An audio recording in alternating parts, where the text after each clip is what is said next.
Nu har jeg så min underside her, og jeg vil gerne starte med at indsætte et billede, tror jeg. Så derfor trykker jeg lige på redigere side. Sådan, og så kan jeg lige lave en overskrift her. Et billede af Erlend Loe. Det skal jeg så lige have markeret, sådan at det ikke bare bliver almindelig tekst, men en overskrift. Det kan jeg gøre her under format. Der er så den største overskrift, og så en underoverskrift. Jeg vælger den her underoverskrift. Så har jeg altså den største heroppe, og så en underoverskrift her. Godt. Nu er jeg så klar til mit billede. Jeg har fundet et billede herovre på Wikipedia af Erlend Loe. Og for at jeg kan lægge det ind på mit site, så skal jeg først lige gemme det på skrivebordet. Jeg siger overfør arkiv, der henvises til. Det hedder sikkert noget andet på nogle andre computere.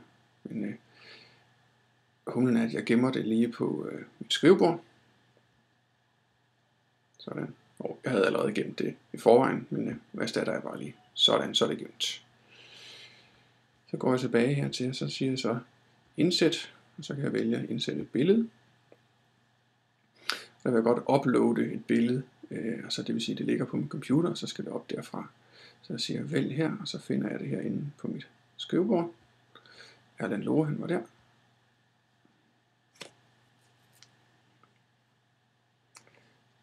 Sådan, og så siger jeg OK. Så er det først kæmpestort, fordi det er den originale opløsning. Så kan jeg så vælge forskellige størrelser her, large eller medium, small. Det var for lille, så nu tager jeg lige medium. Sådan.